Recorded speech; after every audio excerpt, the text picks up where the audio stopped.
श्री राधा वल्लभ लाल की जय।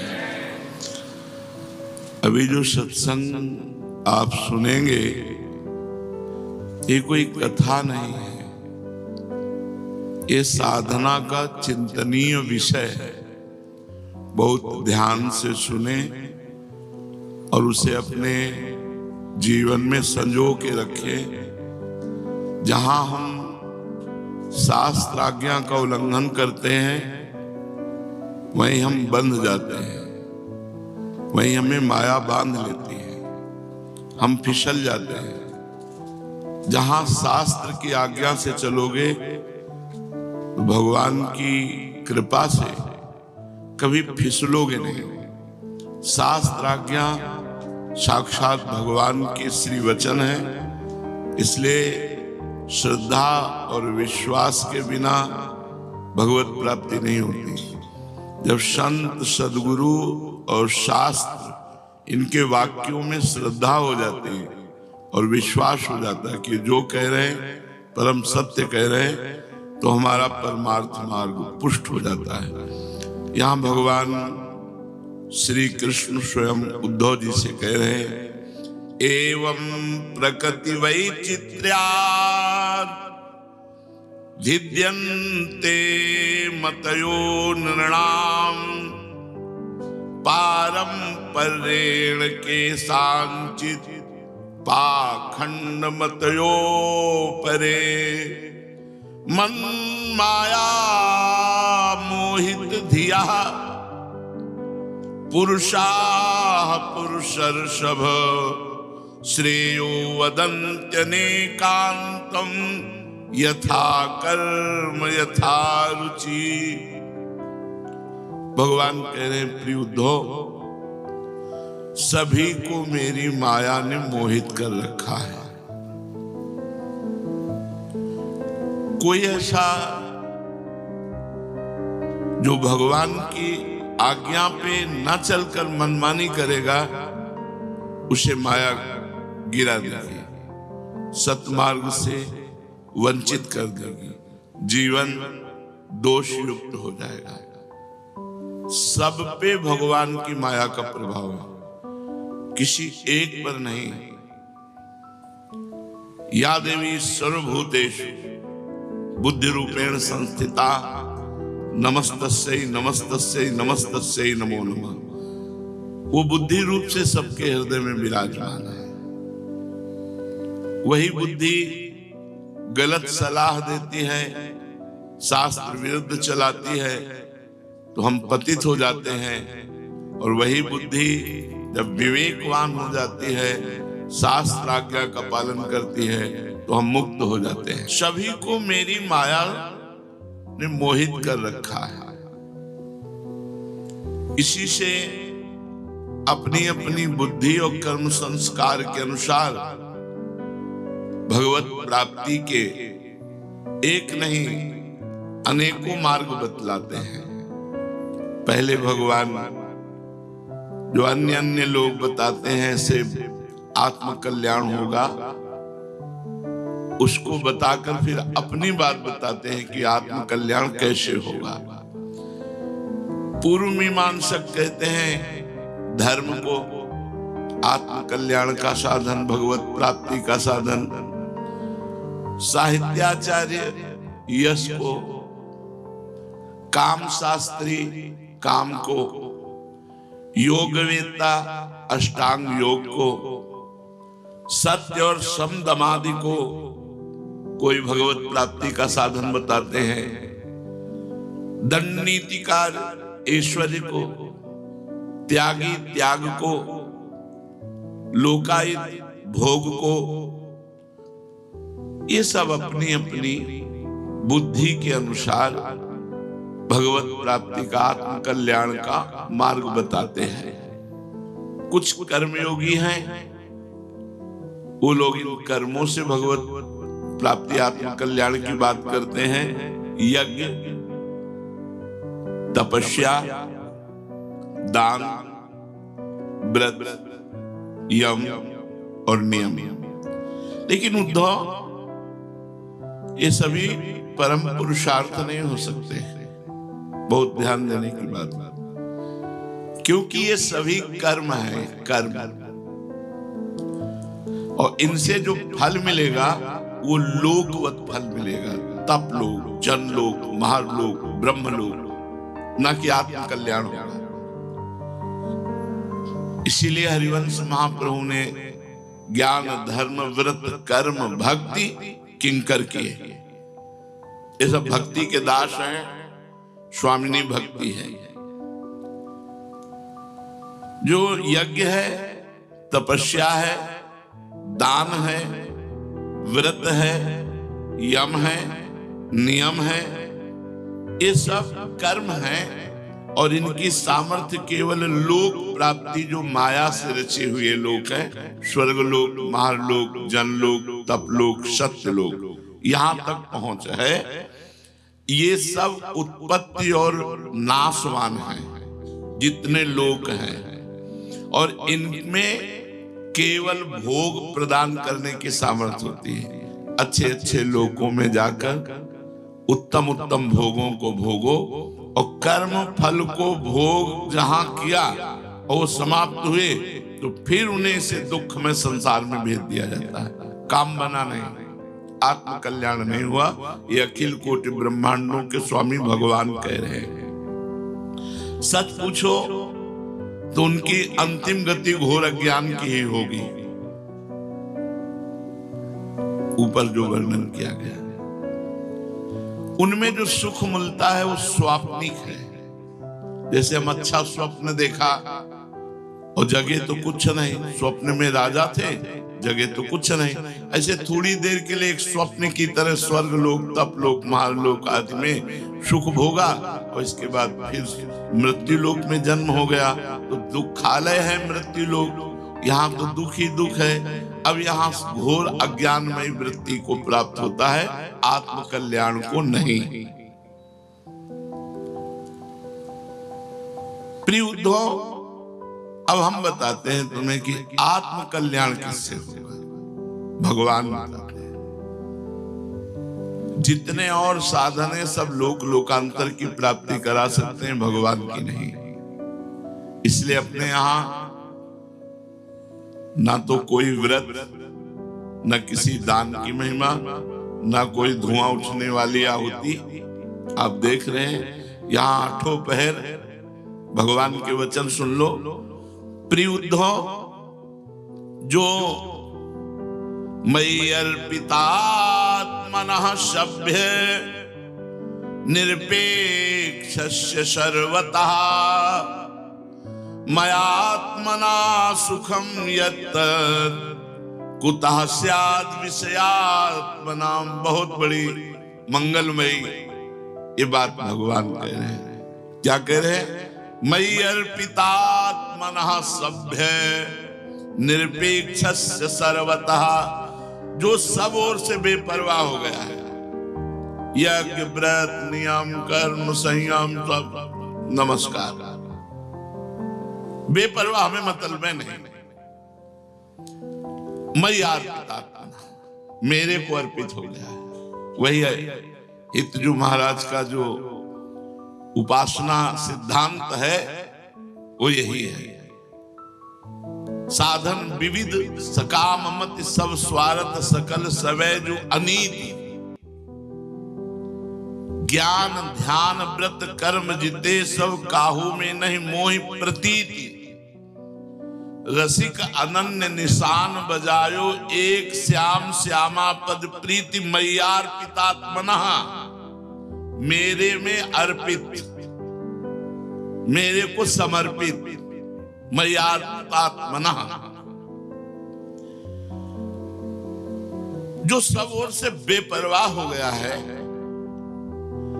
किसी भी कर्म या किसी भी फल आदि की कोई आवश्यकता नहीं रखता है, और अपने अंतःकरण को मेरे को समर्पित कर दिया है। परमानंद स्वरूप मैं स्वयं उसका भार ले लेता हूं, और उसकी आत्मा के रूप में, आत्मानंद के रूप में मैं स्फुरित होने लगता हूं। कोई साधन नहीं बताया, केवल समर्पण बताया है। अब कैसे होगा समर्पण, तब साधन शुरू होता है। अगर आप हृदय से समर्पित हो जाएं तो भगवान केवल कह रहे मय्यार्पितात्मना सभ्य और निरपेक्षस्य सर्वतः। निरपेक्ष हो जाओ, बेपरवाह हो जाओ, मैं संभालूंगा।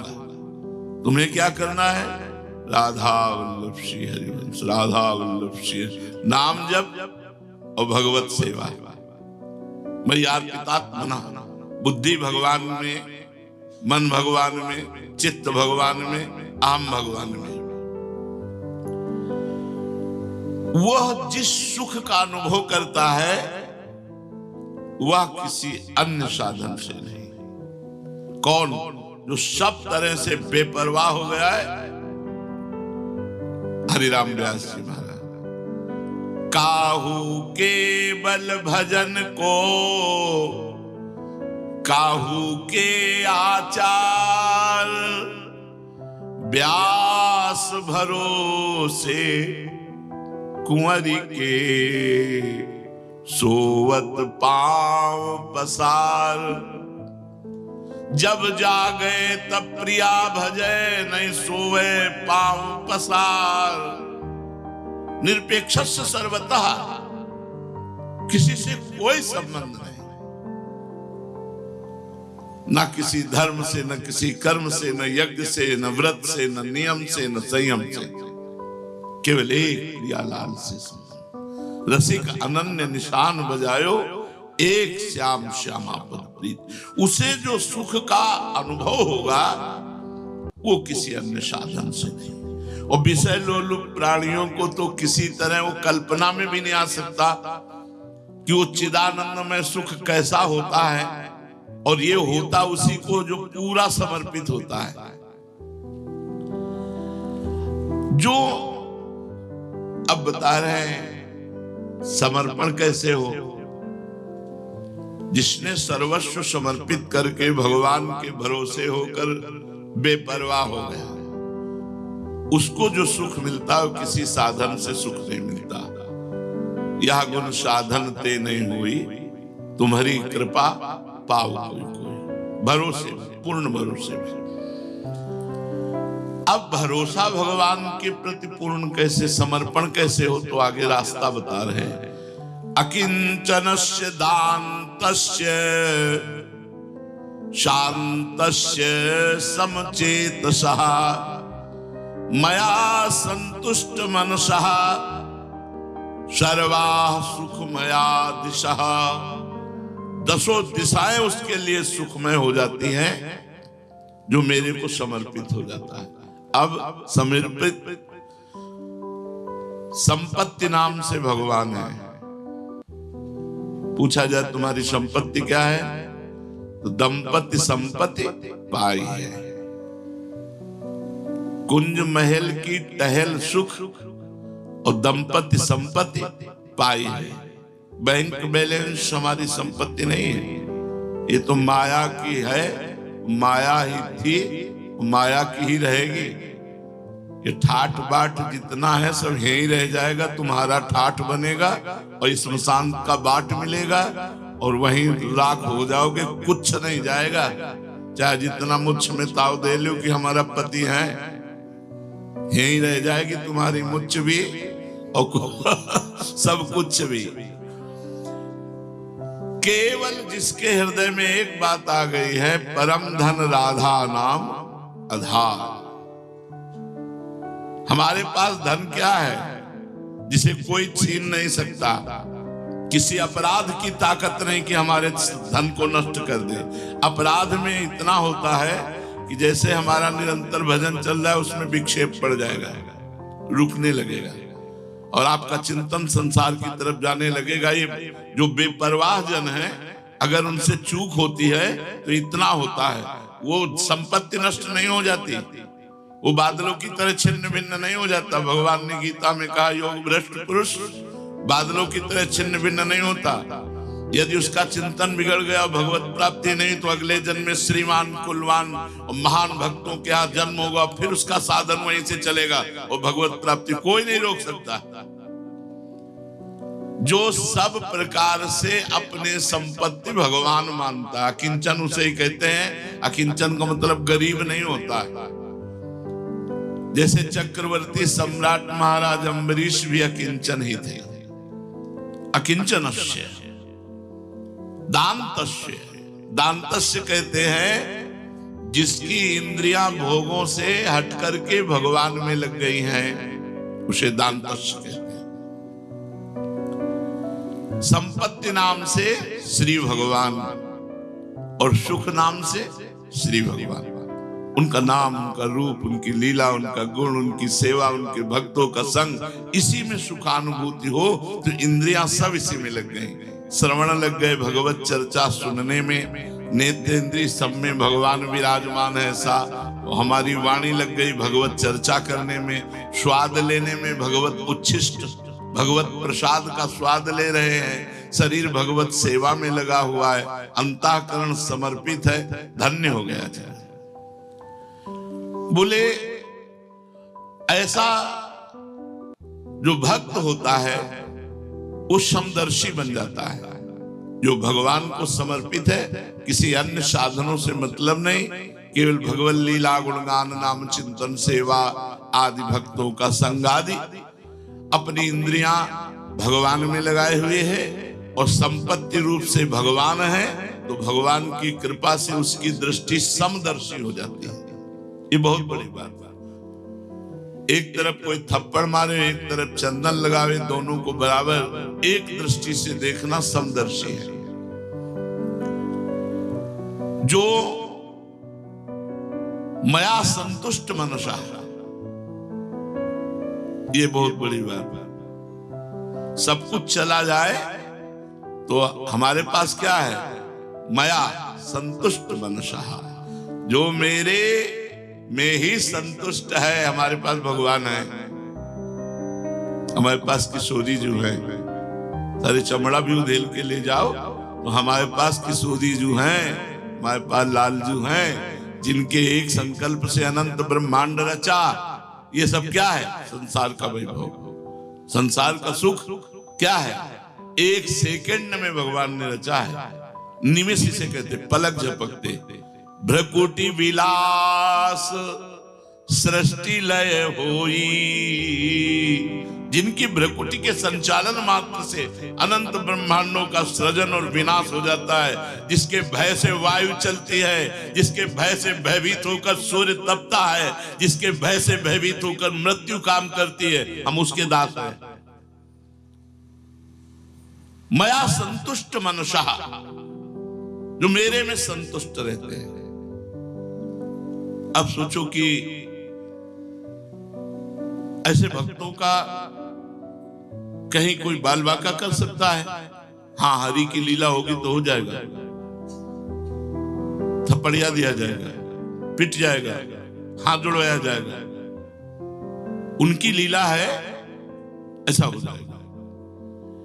सदन जी बड़े सिद्ध महापुरुष, बहुत दयावान, बड़े ही उदारचित्त, वो बड़े संयमी महात्मा थे, जो ज्ञान के भंडार थे, भगवान की भक्ति में डूबे हुए महापुरुष थे।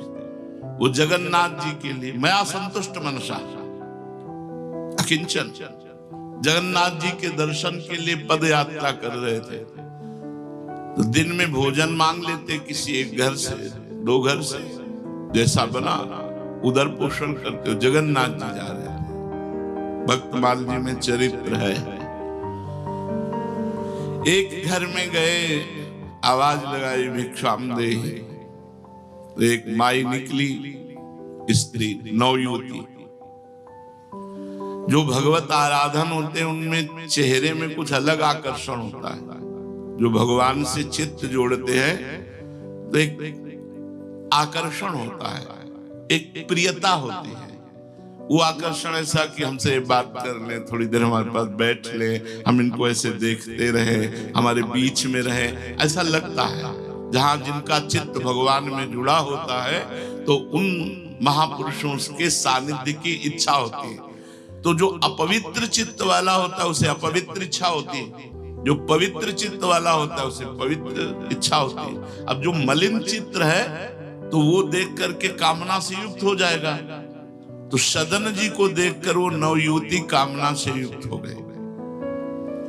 उसने चाल चली, माया की चाल होती है, सेवा के मिश से समीप आती है और फिर उसे बांध लेती है। उन्होंने कहा महाराज आज रात्रि अगर यहीं विश्राम करो और हम बनाएं और आप पाओ जगन्नाथ जी जाना, सुबह चले जाना। तो देखो संतों में विश्वास बहुत बड़ी जोर की वृत्ति होती है। आज तक बड़े बड़े संतों को जो दुख मिला है उसका कारण विश्वास ही रहा है, और जो सुख मिला है उसका कारण भी विश्वास ही रहा है। विश्वास बहुत बड़ी संपत्ति है। जिसके हृदय में विश्वास आ गया भगवान वहां प्रकाशित हो जाते हैं। बिन विश्वास भगति नहीं, ते बिन द्रवहि न राम, राम कृपा बिन सपने हो, जीवन लह विश्राम। वो विश्वासी संत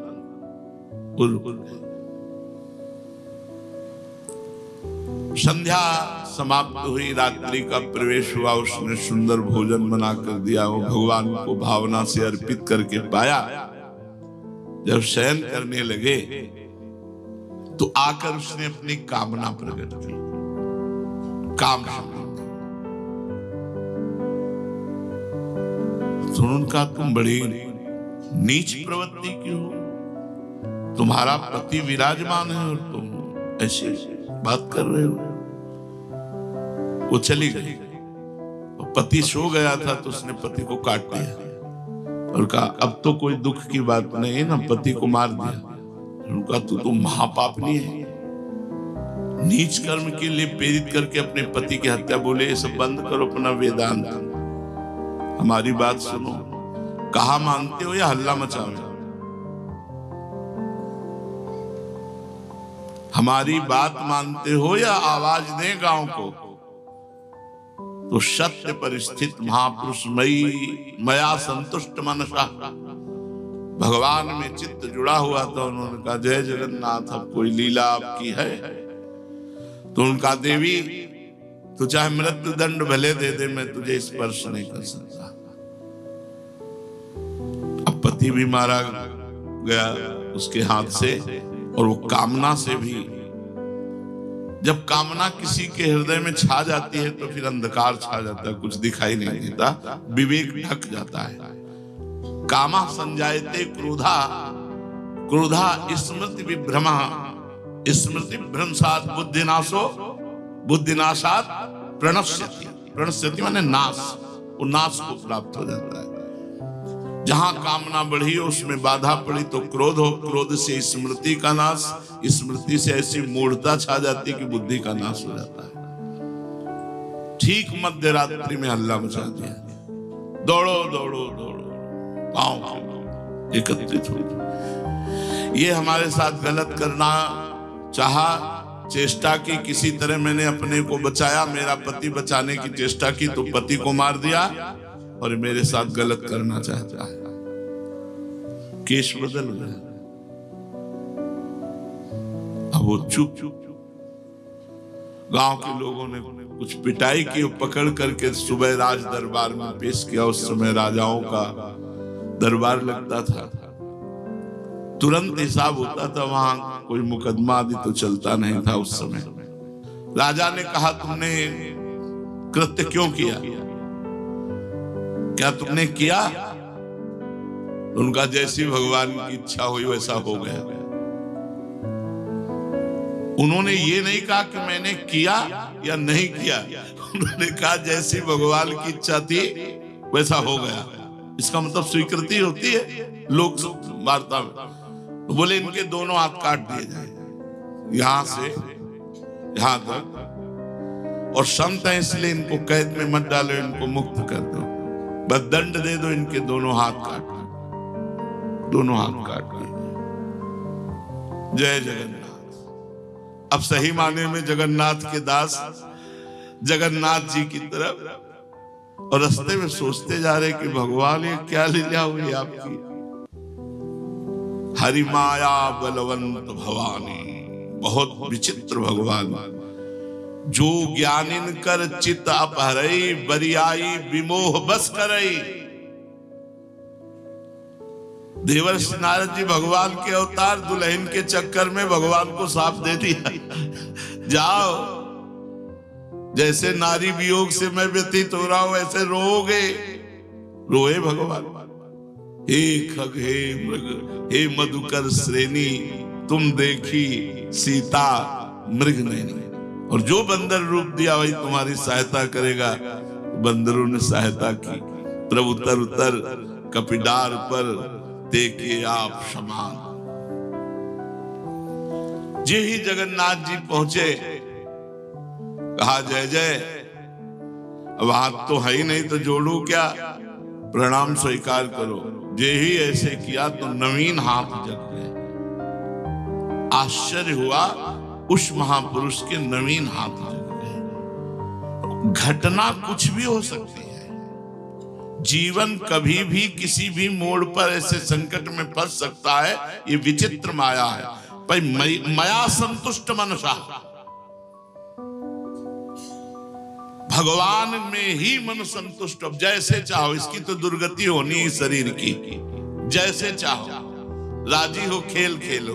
और उनकी इच्छा के बिना उनके दास में, उनकी इच्छा के बिना उनके दास से, उनकी इच्छा के बिना उनके दास को, तीनों बातें समझ लो। उनकी इच्छा के बिना उनके दास में, उनकी इच्छा के बिना उनके दास से कोई ऐसा कृत्य कैसे हो सकता। और उनकी इच्छा के बिना उनके दास को, कोई आंख सीम की चाप सके को तासु, बड़ रखवार रमापति जासु। ऐसा नहीं। पर अगर वो चाहते हैं लीला तो रोके नहीं रोक सकते, फिर वैसे ही होगा। हो ही सोई जो राम रच, सती को रोकने की चेष्टा की भगवान ने, खूब समझाया कि परब्रह्म परमात्मा संशय मत करो। लेकिन अस संशय मन भयो अपारा, पार ही नहीं पा रहे सती जी, इतना बड़ा संशय हो गया। जाके परीक्षा लियो, भगवान शिव से झूठ बोला, कछु ने परीक्षा लेन गोसाई, और फिर यज्ञ में शरीर पूरा हुआ। तो हो ही सोई जो राम रचिरा का शिव भी नहीं रोक पाए। भगवान शिव भी रोकने की चेष्टा तो की नहीं, तभी हो ही सोई जो राम रचिरा का, को करी तर्क बढ़ावे साका, अस कही जपन लगे हरिनामा, मया संतुष्ट मनसा। उपासक को ध्यान रखना चाहिए, कैसी भी परिस्थिति हो अन्य आश्रय नहीं लेना चाहिए। किसी का नंबर नहीं खटखटाना चाहिए, कितनी भी विपत्ति हो। नंबर खटखटाओ तो एक ही खटखटाओ, हरि शरणम। देखते हैं माया बलवती होती है या मायापति का विधान। हम तुम्हारे दास हैं, सुना है जन